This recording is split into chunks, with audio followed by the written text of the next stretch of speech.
All right, folks, are you ready to go see Moscow? Excellent. Let me introduce you to our new driver. This is Alexander II.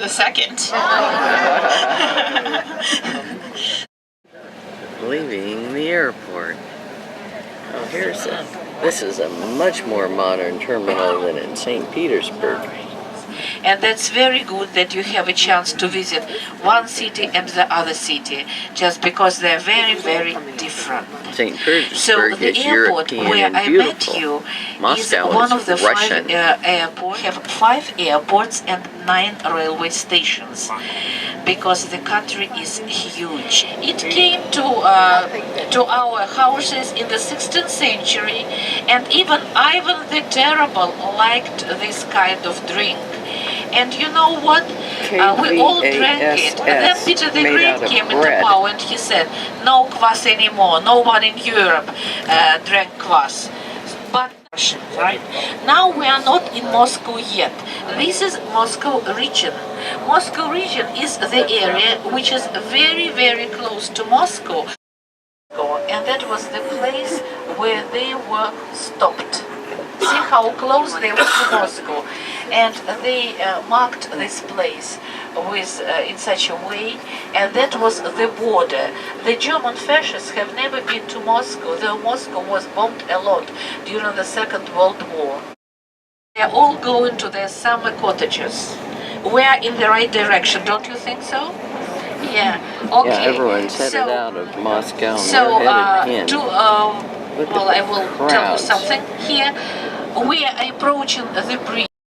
It's a Moscow metro right? station. I'm sure you heard. Moscow Metro is really very beautiful. One of them was Belaruskaya, Belarusia. Then they all separated. Now they are all separate states. And 1914, it is typical Russian church. It's a Russian Orthodox church. So the main kind of belief is Russian Orthodox church. Horse statue. This is the monument to the founder of Moscow, Yuri Long-Armed. There is a building in style of constructivism with the globe, grey building with the globe. This is the main post office. You can see grey building. This is State Duma, the parliament.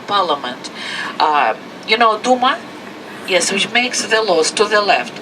To the left, green building with the columns. It's 18th century. It is used for different kind of concerts, for performances and so on.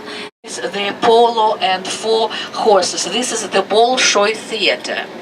The Bolshoi Theater to the left. You see Apollo with 4 horses. Each horse symbolizes different kind of art. Music, dancing, singing and poetry. Drama theater. To the right, kids, this is the largest department store for children, which is called Children's World. And now this is to the left, the main building of KG. Please, you are welcome if you want.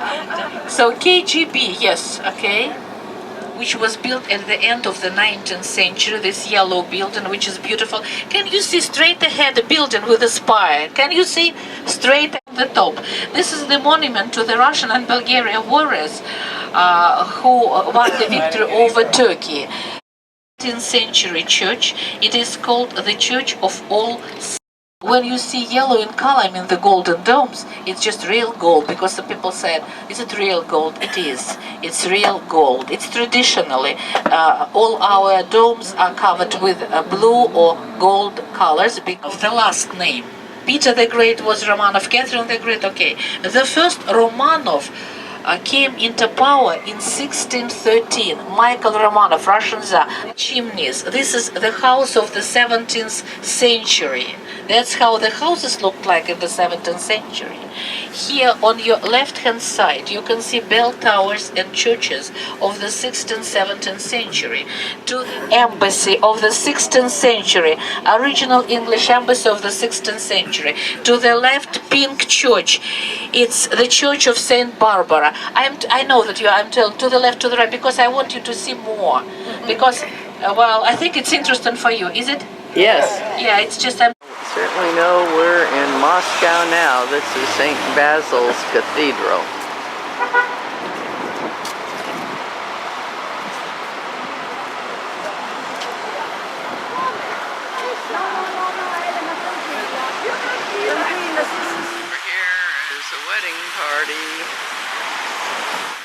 Here's St. Basil's Cathedral. It is beautiful, colorful.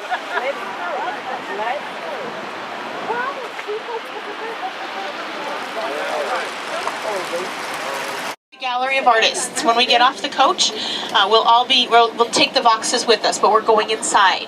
Okay, so Natasha will give you a little bit of a tour of the Apple Hall, it's called. She'll tell you a little bit about that. So do bring some buildings. It's yellow and green buildings. Look to the left. So, and other buildings, they all belong to Russian merchants who lived here.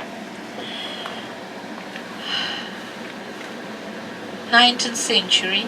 In the buildings are the offices, but they look exactly the same like it was at that time, because there are offices here, just all over here, but for you to have the idea how it looked like in those days.